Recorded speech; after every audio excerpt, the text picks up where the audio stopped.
Buenas tardes, Mercedes, gracias por esta posibilidad de conversar. ¿Cómo estás? Bien, acá estoy en el Ministerio de Economía, pasando la tarde y muchas gracias por la invitación a todas las compañeras que trabajan muchísimo en ese espacio y que nos hemos cruzado tantas veces.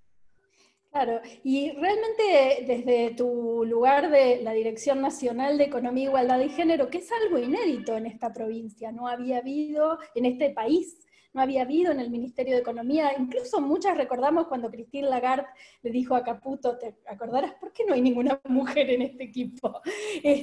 Bueno, eran otras políticas, eran otras ideas económicas, pero también no había ninguna decisión política como hay hoy de pensar en cómo las mujeres formamos parte de la economía, no solo como población económicamente activa, sino de otras maneras. Mi primera pregunta tiene que ver con este contexto ineludible de la pandemia. Me parece que por primera vez ha quedado muy de manifiesto esta cuestión de los cuidados, ¿no? De cómo las mujeres sostenemos la economía con nuestros cuidados. Te quiero preguntar cómo lo ves vos y qué estás naciendo y qué pensás que se puede hacer desde el Estado para que esto se pueda, digamos, con políticas activas para que esto deje de ser una carga sobre los cuerpos y las vidas de las mujeres. Sí, bueno, voy a empezar por un poquito por el principio, por lo que decías al principio. La Dirección de Economía, Igualdad y Género es nueva, tal como lo señalaste, es una decisión de abrir este espacio. A ver, para mí el feminismo impulsó un debate muy grande y muy amplio en los últimos años con muchísima fuerza, ¿no? Quizás el elemento más, digamos, si bien el feminismo es una historia larguísima, ¿no? De muchísimas olas y idas y vueltas, podemos poner no sé, el 2015 con el primer Ni Una Menos como uno de los hitos fundacionales de este nuevo momento de ánimo feminista y de construcción feminista, con algunas diferencias de otras construcciones del pasado, porque bueno, la campaña por el aborto legal incluso tiene décadas, los encuentros de mujeres, ni hablar, ¿no? Pero bueno, si ponemos como instalamos un hito ahí en el 2015, después vemos la lucha por la paridad en el Congreso, que resulta en este 50-50, que lo vivimos en la última elección, si vemos después toda la gran lucha que se dio en el 2018 por el aborto legal, seguro y gratuito, y en el medio los paros de mujeres, para mí siempre me gusta señalar el tema de los paros de mujeres porque creo que es lo que más se relaciona con lo económico, que es lo que yo estoy trabajando hoy, ¿no? Y quiero decir que el feminismo en esos debates que dio, tanto contra la violencia machista, por los derechos sexuales y reproductivos, por la paridad en los espacios de liderazgo político, también dio una lucha por visibilizar el trabajo de las mujeres, remunerado y no remunerado, era fundamental y es fundamental para sostener la sociedad. Y digo esto porque hay veces que mencionamos todos estos hitos, nos olvidamos de los paros de mujeres internacionales, pero que para mí tienen un lugar muy importante porque son los que de alguna manera habilitaron la existencia de este espacio que ocupo yo hoy, ¿no? Yo de alguna manera encarné, y lo digo encarné porque realmente lo hice carne, lo hice parte de mi vida, de mi historia, de mi militancia con mis compañeras, con los grupos de los que me muevo, desde la academia, el activismo, las redes sociales, un montón de espacios que transité. eh, la economía feminista para nosotros también fue una conquista. Es decir, la economía feminista es una disciplina que surge en los 80, que se empieza a desarrollar y que nosotras como economistas feministas tenemos recién una voz hace muy poco.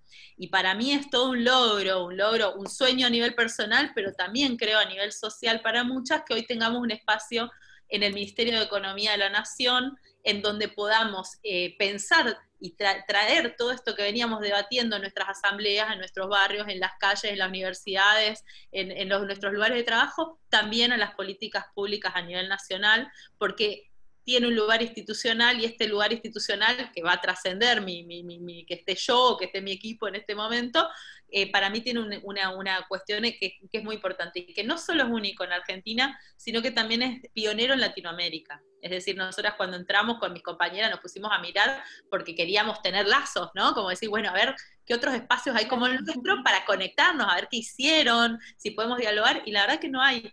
Lo que hay sí es algunos espacios, bueno, ministerios de mujeres, hay institutos nacionales de mujeres, hay comisiones de equidad y género que tienen que ver con la violencia en los espacios laborales, etcétera, pero no un espacio institucional donde se piensen políticas económicas con perspectiva de género. Entonces, en ese sentido, para nosotras es muy importante también estar acá.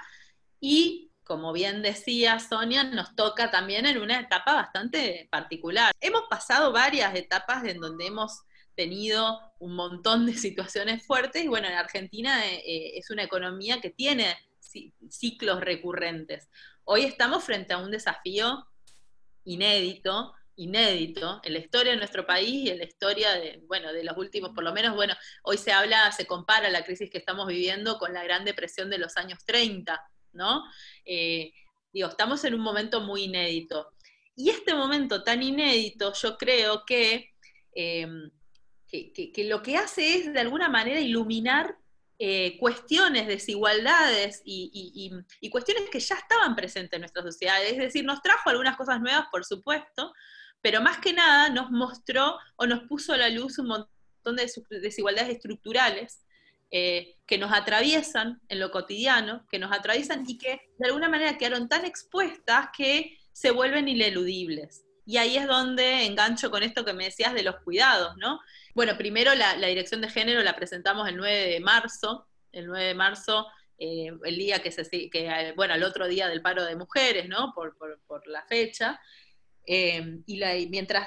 Cuando estábamos por salir a presentar la dirección, estábamos en la oficina del ministro previamente, charlando. Él tiene una pared así con un montón de imágenes de los mercados, que es donde se ven las cositas verdes y rojas que se mueven de las luces de los mercados.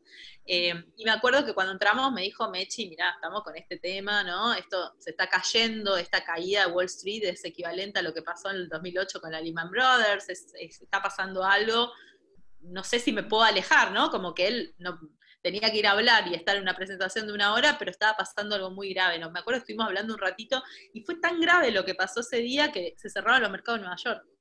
O sea, se cerró la bolsa ese día. Nosotros salimos, hicimos la presentación, vinieron compañeras de todos los ministerios, vino un montón de gente a darnos su apoyo, de toda la estructura de acá del Ministerio de Economía, la verdad que fue espectacular, fue un momento que guardo con mucha ilusión y con mucho cariño, y que fue hace 2 meses. Sí, parecen 2 siglos, pero fueron 2 meses. En estos últimos 2 meses nos cambiaron las prioridades, nos cambiaron las dinámicas de trabajo, nos cambió la dinámica de la cotidianidad. Bueno, no le tengo que decir a nadie que esté viendo, porque todo el mundo nos cambió la cotidianidad. Nadie tiene una vida normal, entre comillas, si decimos que la normalidad era lo anterior, ¿no? No tenemos más vida normal. Y en el marco de eso yo me acuerdo que una de las primeras decisiones que se tomó frente a cuando se empieza a ver que iba a pasar algo, ¿no? Una de las primeras decisiones que se toma es que hay trabajadores y trabajadoras que se van a empezar a trabajar desde las casas, ¿no? Van a hacer esta modalidad de teletrabajo.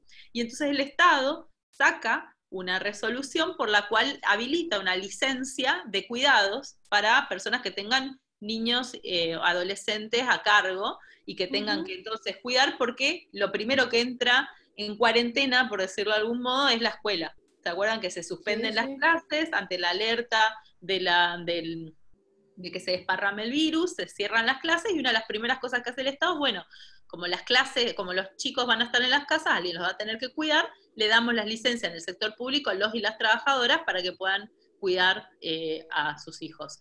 Y esa es una primera señal que para mí es muy positiva, ¿no? Estamos ya entendiendo que hay una población que tiene una responsabilidad de cuidado, y que ante la ausencia de este espacio de cuidado, que es la escuela también, porque es un espacio de cuidado social, si se quiere, alguien lo tiene que resolver.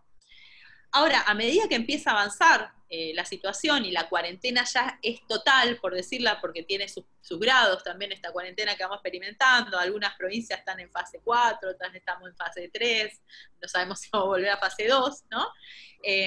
Entonces, lo que va pasando también ahí es que se empiezan a iluminar cada vez más estas cuestiones, porque a medida que las personas se empiezan a cerrar, también se van iluminando cuáles son los trabajos esenciales y cuáles son los no esenciales, por decirlo, ¿no?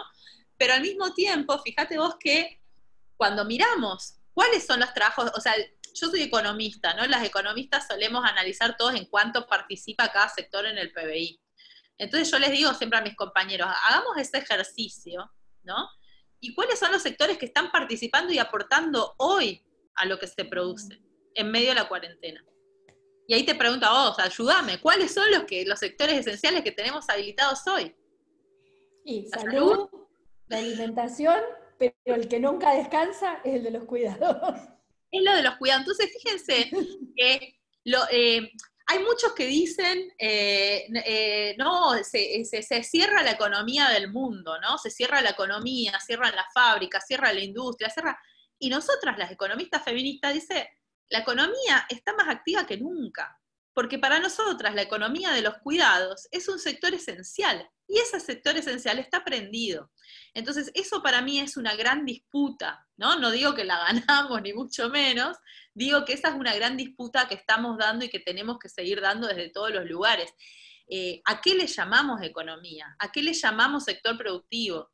Cuando nos pasa esto, tenemos un experimento a cielo abierto, por decirlo. Hoy justo estaba en una reunión con un compañero y les decía, ¿te acordás cuando estábamos en la facultad y hacíamos esos modelos? Y los modelos dicen, suponga que no hay movilidad de capitales, suponga que no se pueden hacer transacciones entre países, suponga, Leo, es como si se dieran todas esas cositas que decíamos, este modelo no existe, y está sucediendo, porque todo todo lo cerramos, ¿no? Y cuando cerrás todo eso, lo que te queda como esencial, el otro día estaba en la presentación de una diplomatura de SACRA, del Sindicato de Amas de Casa, y Rita Coli, que también es de Santa De por Fe, acá.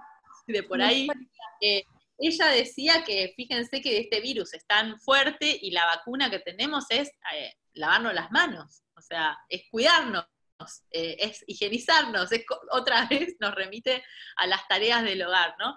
Entonces lo que quiero decir con todo esto es, yo creo que sí, esto nos expuso a entender que los sectores esenciales no necesariamente son los sectores que entendemos como productivos y que valoramos como productivos en los métodos clásicos de la economía y de las versiones del PBI, de todas estas cosas, que es un desafío también pensar cómo de esta pandemia aprovechamos de alguna manera este experimento que estamos viviendo, no por nuestra voluntad, sino porque nos sucedió, pero cómo aprovechamos esto también para poder plasmarlo en salidas que contemplen esta situación. Y ahí tenemos un desafío gigantesco. Tenemos un desafío muy grande porque, como vos decís, tenemos que resolver, los cuidados. Hoy, por ejemplo, si mañana nos dijeran, bueno, se abrió la cuarentena, pueden volver todos a sus puestos de trabajo, pero seguimos sin Pero no escuela, se abren las escuelas. claro, ahí tenemos un problema, ¿no? Justo ayer le hacía una entrevista a gente del sistema de salud de Chaco y me decía que una de las cuestiones es que matrimonios de trabajadores esenciales de salud, generalmente, aunque la mujer sea médica y el varón sea administrativo, la que toma la licencia para el cuidado de los niños es la mujer, aunque sea más esencial para el sistema, está tan entendido que la mujer cuida mejor que la médica se queda en su casa y el administrativo va al hospital.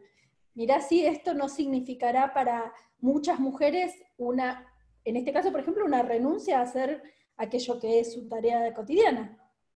Sí, yo creo que tenemos que, acá, y lo digo, ¿no?, con preocupación y como parte de esto, porque obviamente soy parte de esto, lo cierto es que esta pandemia no solo nos expuso a estas desigualdades que decía, sino que también hay cosas que llegaron para quedarse, hay cambios que llegaron para quedarse, y que tenemos que empezar a internalizarlos también.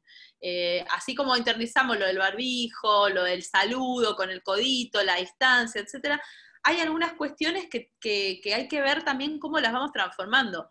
Uno de los grandes ejemplos que suena y resuena todo el tiempo es el del teletrabajo, por ejemplo, ¿no? En un país en el cual la mayor parte de las actividades económicas no pueden hacerse por medio de teletrabajo. Es decir, hay actividades que sí se pueden hacer, no sé, yo en el Ministerio de Economía y gran parte de mis compañeros y compañeras que trabajan desde sus hogares porque gran parte de nuestro trabajo es intelectual, ¿no? Sí. Tiene que ver con rellenar una planilla, leer un informe, diseñar una política, no hace falta estar en un lugar particular para hacerlo, se puede hacer básicamente cualquier lugar, incluso tener reuniones se puede hacer a partir de plataformas, etcétera, pueden ser mejores, peores, más dinámicas, menos dinámicas, pero se pueden realizar. Hay tareas que no se pueden realizar de manera remota, ni hace falta que mencione la cantidad gigantesca de ellas. Y en ese sentido creo que ahí tenemos también todo un desafío de cómo es esa nueva normalidad a la que vamos a estar expuestos después de esto, que todavía ni siquiera tenemos un ejemplo concreto de esa nueva normalidad, porque los países que han logrado salir de la cuarentena no necesariamente tienen la misma estructura socioeconómica que la nuestra, como para hacer una comparación lineal, ¿no? No podemos compararnos con China, no podemos compararnos con Corea, incluso es difícil de compararnos con países europeos como Italia y España, porque tienen otro tipo de recursos, otra infraestructura, ¿no? O Estados Unidos. Entonces creo que ahí hay experiencias nuevas, cosas que estamos aprendiendo, el rol también de los gobiernos locales, del poder local, ¿no? De la organización ciudadana. Incluso, bueno, leían algunos artículos de algunas feministas que están dándole vueltas a esta cuestión también, nuestras propias luchas, ¿no? Nuestras propias luchas que tienen mucho de ensamblaje de la calle, del encuentro, de la asamblea, del cuerpo, esto que vos decías, ponerle el cuerpo literalmente, y que entonces hay muchas cosas que tenemos que reorganizar, no solo de la manera en la que producimos y trabajamos, sino también de cómo interactuamos. Y además de esto, que volviendo a lo del tema teletrabajo que decía, y reunido otra vez con los cuidados, no es lo mismo hacer teletrabajo para mí, que no tengo hijos e hijas, que para una de mis compañeras que tiene 3 hijos, o algún compañero mío que vive con la pareja y que también tiene 2, 3 hijos, ¿no? Es totalmente distinto, no es lo mismo para alguien que tiene en su casa una computadora, un celular, una buena conexión a internet, que para alguien que no tiene un dispositivo y que se conecta con datos, por ejemplo, que no le llega la señal. Por el ingreso familiar de emergencia, has trabajado en eso y es una decisión del gobierno nacional que algunos sectores cuestionaron, pero que fue una decisión realmente audaz, decir, bueno, esta cuarentena implica que una cantidad de personas, que terminaron siendo muchas, 8 millones de personas, requieran de una asistencia del Estado y el Estado las va a asistir. ¿Cómo trabajaron eso? ¿Cómo lo ves vos desde tu secretaría? Porque la economía feminista no es la economía solo para las mujeres. Sí, bueno, justamente por eso yo decía, nosotros somos economía, igualdad y género. Sí, nosotros veníamos siguiendo paso a paso, como te decía, primero lo de las licencias, al instante también se reforzaron la asistencia a la asignación universal por hijo, asignación universal por embarazo, se armó un bono para las jubilaciones mínimas, etcétera.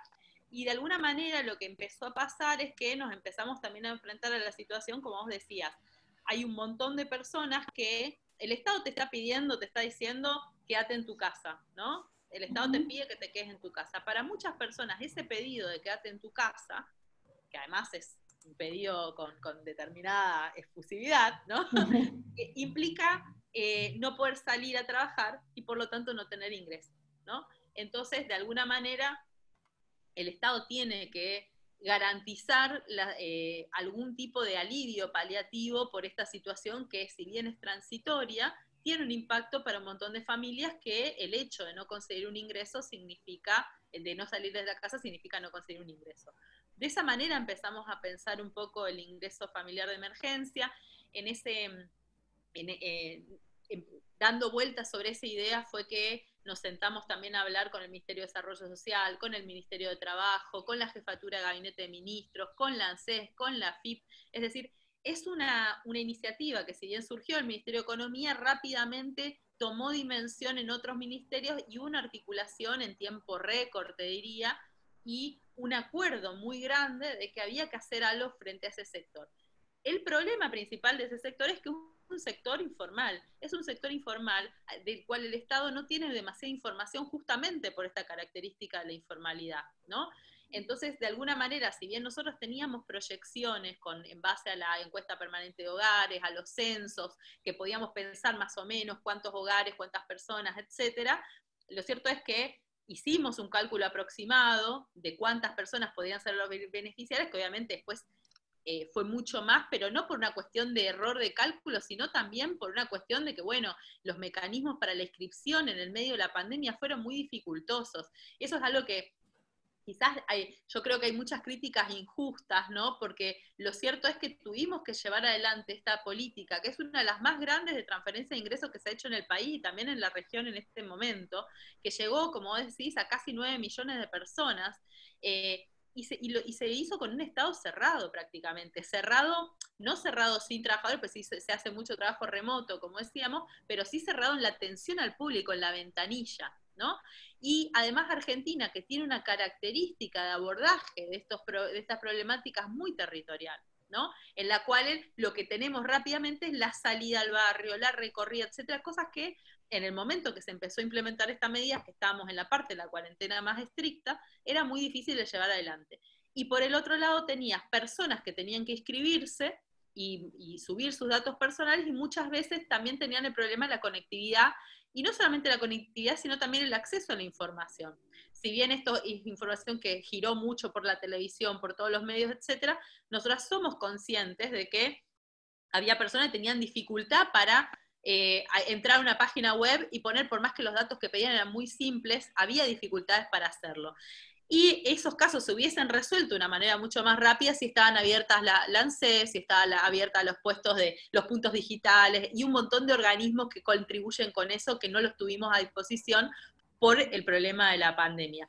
Aún así, yo les digo, había, no sé, 12 millones de visitas diarias a la página de la ANSES, se lograron inscribir millones de personas, se hizo un procesamiento de datos para chequear que realmente llegan las personas que lo necesitaban, llegó a casi 9 millones de personas, con lo cual digo, problemas en la llegada no tuvo. En todo caso, sí tuvimos luego problemas para también hacer llegar el dinero a estas personas, porque fíjate que de los más de 8 millones de personas que son beneficiarias hoy del IFE, la mitad aproximadamente no tenía una cuenta bancaria, ¿no? Que es otra de las cuestiones que tienen que ver con niveles de informalidad. No tenía una cuenta bancaria, entonces, ¿qué pasa? El Estado pudo pagar muy rápidamente a todos los que ya tenían una UH, porque eso tenemos la cuenta bancaria, tenemos el clic, digamos, yo le digo el clic fácil, ¿no? Para ir a ese sector. Sin embargo, a muchos otros les tuvimos que pedir que digan cuál era su código, su cuenta bancaria para hacer la transferencia. Y después teníamos 4 millones que no tenían nada. Entonces, esos 4 millones tuvimos que hacer una serie de convenios con los bancos, con el Correo Argentino, el Banco Provincia, por ejemplo, sacó esta cuenta DNI que se pudo dar el alta digital, el Banco Nación y mucha de la red Banelco hicieron una cosa que se llama orden de extracción, que es directamente con tu DNI y un código, puedes ir al cajero y retirar el efectivo sin necesidad de hacer todos los pasos que se piden habitualmente para una cuenta bancaria.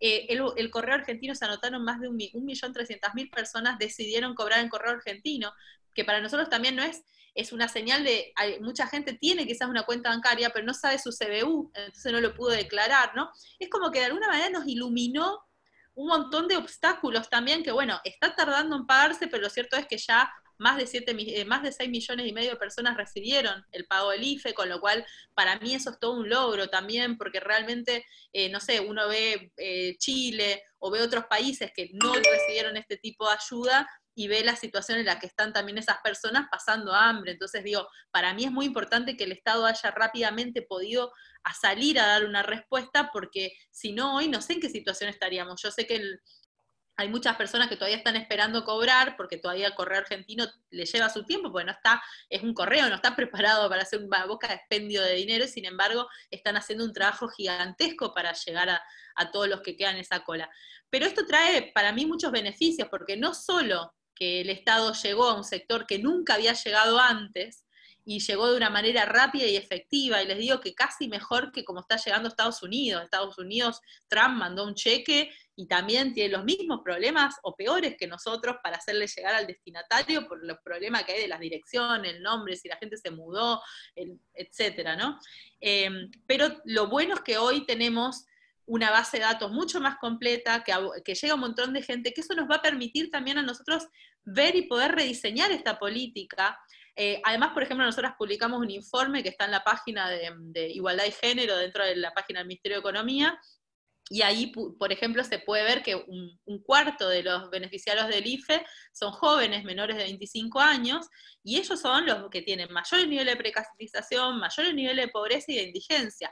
Entonces, para nosotros también, poder entender cuáles son las problemáticas de cada uno de esos sectores de la población, nos permite empezar también a pensar, bueno, ¿qué vamos a hacer con determinados sectores que ahora los tenemos más identificados, que tenemos una línea más directa de llegada, que amplificamos la llegada del Estado, y además también toda la bancarización que logramos? hoy conseguimos que hoy de los 8 millones, 8,3, 1,3 que están en correo, todos los demás están bancarizados ahora. Quiere decir que tenemos de 3 millones de bancarizados nuevos.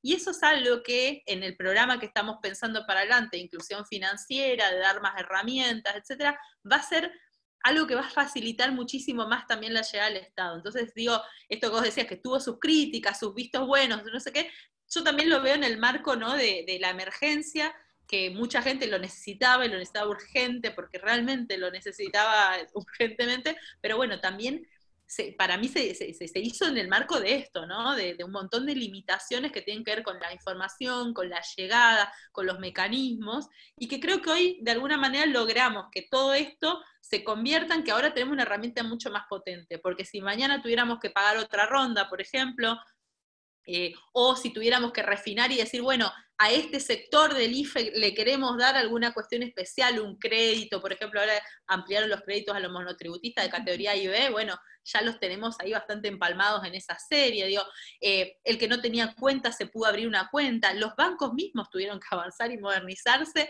y poner a disposición más herramientas.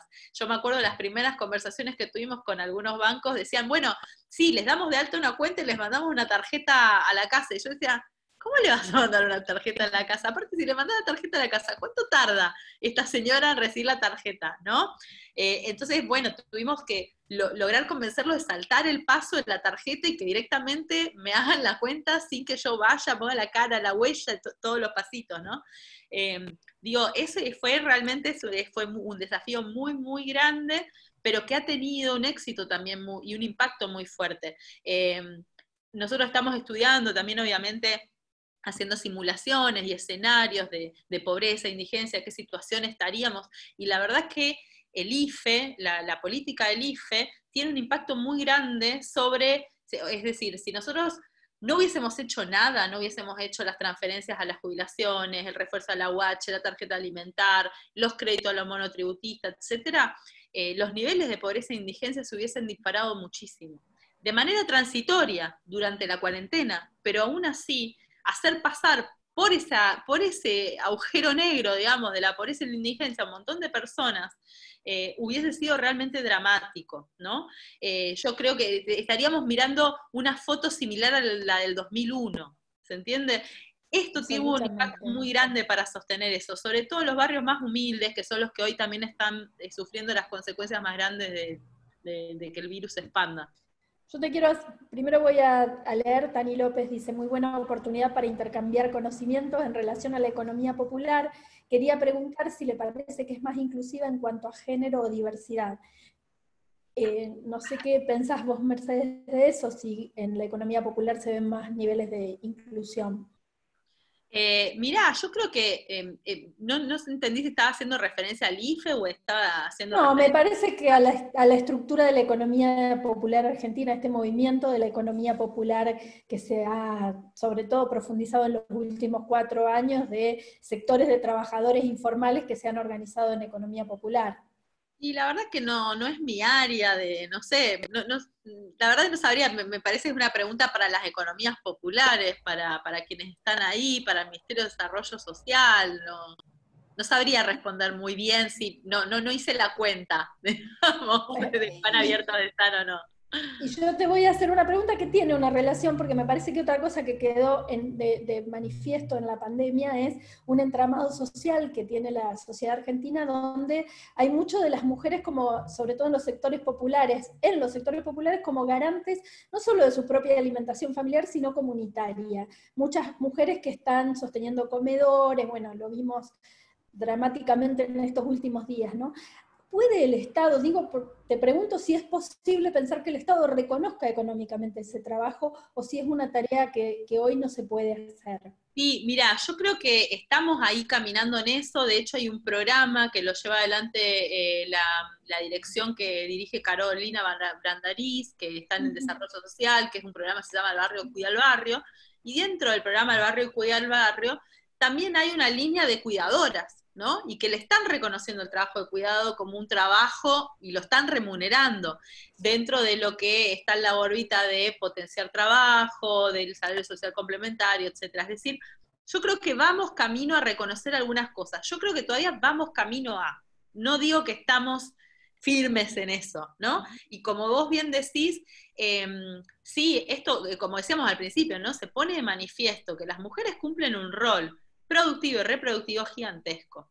Y que hablábamos hace un rato, los trabajos esenciales, no solamente las enfermeras que están en la primera línea, y digo las enfermeras porque 8 de cada 10 personas que trabajan en el sector de salud son mujeres, las maestras, ¿no? Que están dando una contención hoy frente a los monitores en una sociedad en la cual sabemos que hay muchas personas, muchas de estas maestras que ni siquiera tienen acceso a una buena computadora, internet y a un montón de cosas, y que además han tenido que cambiar toda su dinámica de clases de un día para el otro, ¿no? Han tenido que pasarse online sin ningún tipo de preparación, han tenido que hacer un salto gigantesco y cambiar toda la relación con sus estudiantes, y los estudiantes y las estudiantes lo mismo, ¿no?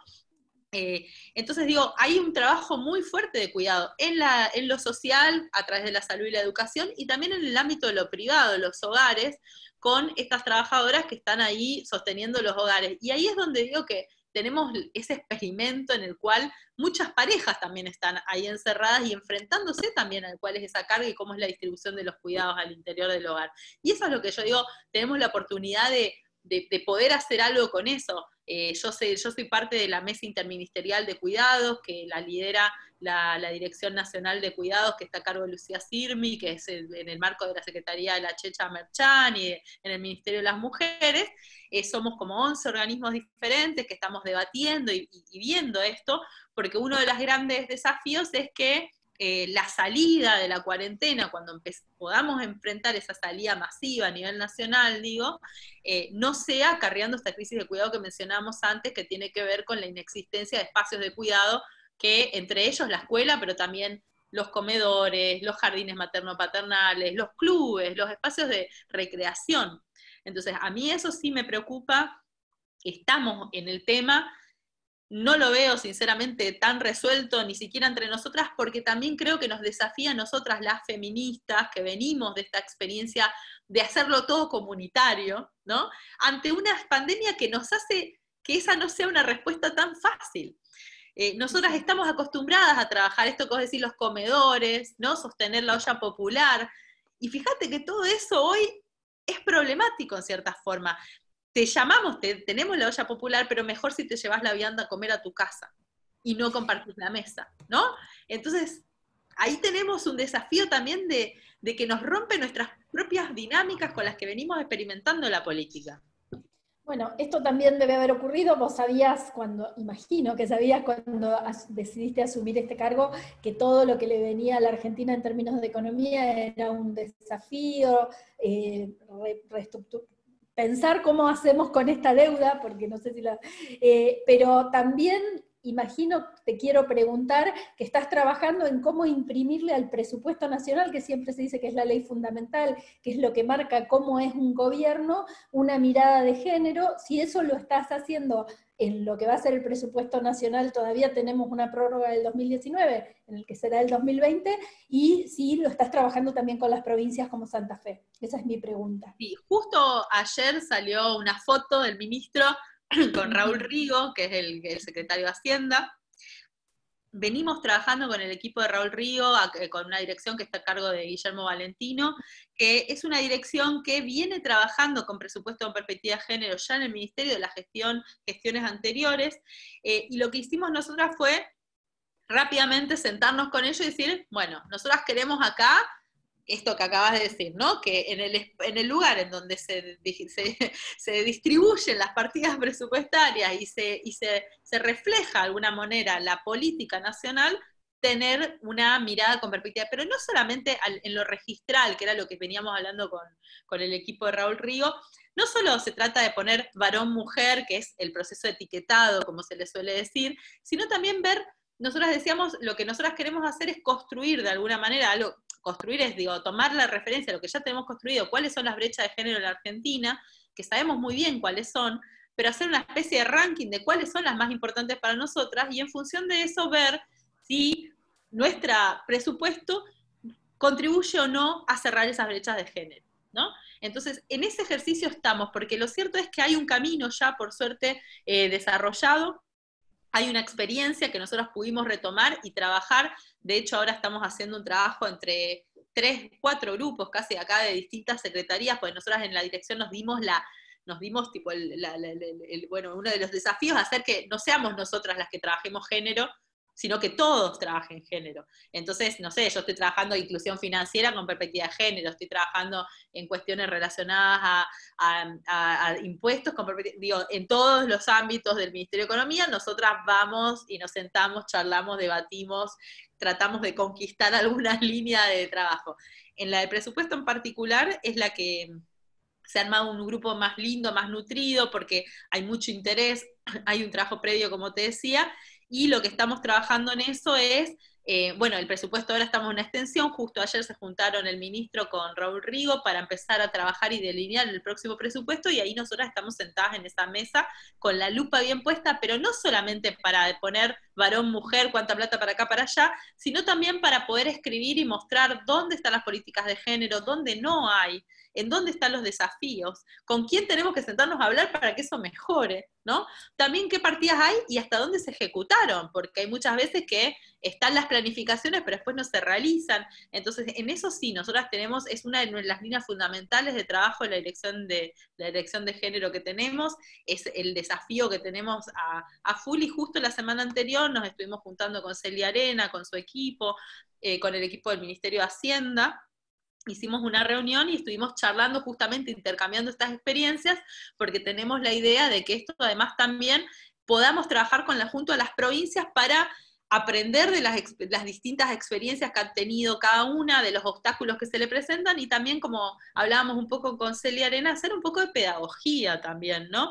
Porque si nosotras, las economistas feministas, no tuvimos una formación de economía feminista y nos formamos entre nosotras, nos formamos en los feminismos, nuestros talleres, nuestros cursos, menos aún lo tienen personas que ya vienen de otras generaciones anteriores, en donde este tema no estaba tan en el centro de la cuestión, y donde no necesariamente todo el mundo sabe feminismo, y donde tenemos un déficit también ahí en formación. Entonces queremos hacer también pedagogía, mostrar el por qué es importante debatir con perspectiva de género en las políticas públicas, y que uno de los lugares en donde, una de las grandes arenas de discusión de esa es en el presupuesto, porque es en donde, podemos tener las mejores ideas, pero hace falta también ahí billetera de mata galán, como dirían las abuelas. Esa frase, ¿no? Pero Sí. la tenía el otro día, me contaba una amiga que Silvina Batakis la tenía en su oficina. Muy Mira, ella bueno. tenía el cartel que decía billetera mata galán, y me encantó. Dije, yo también quiero. Es muy Pero bueno, bueno ella eso. tenía billetera en la provincia de Buenos Aires, yo no tengo billetera todavía. Bueno, pero tenés la posibilidad por lo menos de, yo me imagino si es difícil sensibilizar a economistas más grandes y también de nuestras generaciones sobre el lugar de las mujeres, la cuestión de las poblaciones travestis, trans, no binarias debe ser todavía aún más difícil, y son poblaciones que siempre han estado muy marginalizadas. ¿Es posible pensar en que en el presupuesto también se piensen políticas hacia esas poblaciones? Sí, nosotras de hecho, cuando hicimos la presentación de la Dirección de Economía y Género, invitamos especialmente a compañeras travestis, porque queríamos que estén. De hecho, las dos que estaban me dijeron que era la primera vez que entraba al Ministerio de Economía, con lo cual, digo, para mí ya es toda una señal, ¿no? También recibimos a un conjunto de organizaciones que se llaman Orgullo y Lucha, que también vinieron a la oficina, y vinieron varias compañeras travestis y trans, y estuvimos hablando, y una de las cosas que me trajeron en esa visita fue un presupuesto con perspectiva LGBTIQ que habían hecho ellas en la provincia de Buenos Aires, y del que nos estamos copiando algunas ideas, obviamente con su autorización, nos estamos inspirando un poco en ellas para también visibilizar que la perspectiva de género no es solamente hablar de mujeres, sino que también es hablar de toda la diversidad de mujeres que tenemos, con lo cual sí, nuestro presupuesto con perspectiva de género es bien amplio en ese sentido. Cuesta muchísimo, por supuesto, como en todos lados. Este Ministerio de Economía, donde yo estoy hoy, hace un rato recién vi en Twitter que Patricia Valli, una periodista amiga, subió una foto con el cuadrito de fondo, porque hace un rato estuvo el ministro acá dando una conferencia, Yo estoy en otro piso, pero me vine acá porque hay mejor señal, igual no es tan buena, yo se me cortó una vez, pero me vine acá y dije, ay, está el escenario armado, me voy a quedar acá yo también, ¿no? Y Patricia decía, ay, hay escenografía armada. Digo, no, bueno, es casual lo de hoy, pero lo cierto es que es un ministerio en el que tuvimos una sola ministra mujer, en la historia de este ministerio, ¿no? Sí. Entonces, digo, y las mujeres, en general, no formamos, secretarias hay 2, creo, una, Viviana, creo que es la única secretaria. Digo, sí, estamos subsecretarias, directoras, digo, aún cuando tenemos un ministro como Martín Guzmán comprometido con la economía feminista, y lo digo de verdad porque, bueno, es parte también de que yo me haya mudado de otro país a venir acá, no vine a hacer pinkwashing de manera decorativa, vine porque había una propuesta muy clara de transformar las políticas económicas en políticas económicas con perspectiva de género también, pero aún así todavía estamos lejos. Entonces, si bien este para mí es un paso gigantesco, todavía estamos lejos. Una de las primeras cosas que yo me senté acá en la primera reunión que tuvimos es, pedí a las personas, a la gente de recursos humanos, les pedí que por favor me dijeran si había alguna persona travesti o trans contratada en este edificio, y no hay ninguna.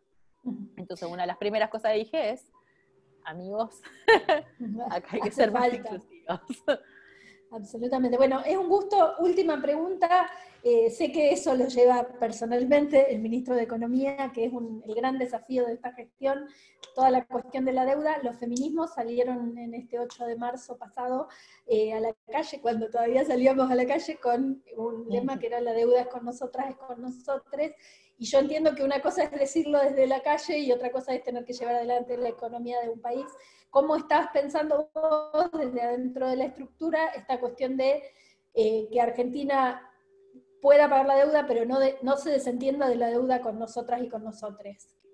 Sí, lo que es parte del eje de lo que estamos trabajando es que hay que resolver este problema de la deuda para poder tener las condiciones macroeconómicas de crecimiento y desarrollo. Con lo cual, es condición también para poder pagar la deuda con nosotras que esto se resuelva de una manera favorable hacia la Argentina, ¿no? No es suficiente, por supuesto, porque hay un montón de otros actores y actrices en el medio, pero lo cierto es que sí es una condición necesaria. Necesitamos darle una resolución favorable a este problema que tenemos enfrente. Estamos en una semana clave, estos días son bastante complicados para nosotros aquí, estamos trabajando, bueno, hasta desde muy temprano hasta muy tarde todos los días, incluidos los fines de semana. Yo no me acuerdo que es un fin de semana ya, ni feriados, pero bueno, es una condición. Necesitamos resolver el problema de la deuda para poder enfrentar no solamente la deuda con las mujeres, sino un montón de deudas sociales. Como decíamos, la pandemia esta nos expuso de una manera nunca antes vista las estructuras de desigualdad que tenemos, las dejó a flor de piel, y creo que son ineludibles y que nadie más puede hacer la vista al costado. Bueno, de mi parte, si vos querés decir algo más, algo que te parezca que es muy importante decir y que no estuvimos conversando, me encantaría escucharte y agradecerte siempre.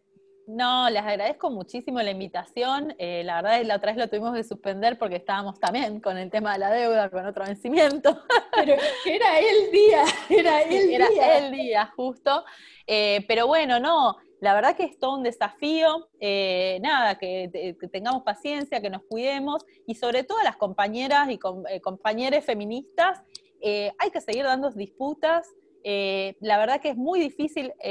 Nosotras mismas estando acá, yo participo del grupo de mujeres gobernando, somos más de 200, somos casi 250 mujeres en altísimos niveles, desde Vilma Ibarra, digo que es una genia, una ídola, nuestra diosa máxima. Somos un montón haciendo Cecilia Nicolini, Paula, no sé, somos un montón, trabajando en cosas totalmente desafiantes, y nosotras también nos vemos expuestas a un montón de machiruleadas. La política tiene una impronta muy masculina. Es difícil para las mujeres que estamos en política hacernos escuchar, llevar nuestras ideas, desarrollarlas. Digo, nos tenemos que jugar muchísimo. Entonces, el feminismo está bueno que exija, que marque la cancha, que siga llevando esto. No vamos a solucionar las que estamos hoy gobernando los problemas históricos de las desigualdades. Sí estamos acá con la misión de de aportar todo lo que podamos y de romper todas las estructuras y de abrir las compuertas para que pasen muchas otras más. Esa es una misión, la tenemos clara y estamos trabajando, pero necesitamos también ese refuerzo de afuera, porque eso es también lo que nos da legitimidad, impulso, y lo que también va a hacer que muchas más mujeres entren a la política y realmente la podamos transformar. Necesitamos apropiarnos de estos espacios. Es difícil, es lo que te digo, yo acá hay mesas en las que hay muchos varones, y de repente la otra vez hay nuestro ministro es feminista, pero después van a una reunión en Olivos y son todos señores en la foto, y yo agarro y me quejo en el grupo, y empiezo a quejarme y no sé qué, y bueno, pero me quejo, me tengo que quejar, y no, y no sé, bueno, y siempre se olvidan, y siempre le faltó alguna, y siempre, no, entonces la llamamos a Pirula. No la llames a Pirula, agarrá y ocupate que en tu comitiva haya una, digo, nosotras estamos ahí señalándolo, la ven a Vilma Ibarra tuiteando sobre esto, yo lo tuiteo un montón, pero creo que nada, que no está resuelto, y que cada una puede también empujar desde su lugar, que hay un montón de ideas que tienen que aflorar, y lo digo como alguien que ha estado del otro lado y que se ha ocupado también de tener una voz bien cantante para desafiar el status quo. Creo que no tenemos que dar por ganada ninguna batalla, al contrario, tenemos que seguir empujándolas. Bueno, muchísimas gracias, Mercedes Alessandro, doctora en Economía, directora nacional de Economía, Igualdad y Género. Agradecemos a todas, todos quienes hayan estado siguiendo esta charla, que va a quedar guardada en Facebook, también en YouTube y en el resto de todas las redes sociales de la Secretaría de Estado de Igualdad y Género de la provincia de Santa Fe. Y bueno, muchas gracias. La verdad que siempre es un gusto hablar con vos, Mercedes. Espero que quienes nos escucharon lo hayan disfrutado. No, y gracias a todas. Un beso grande. Gracias.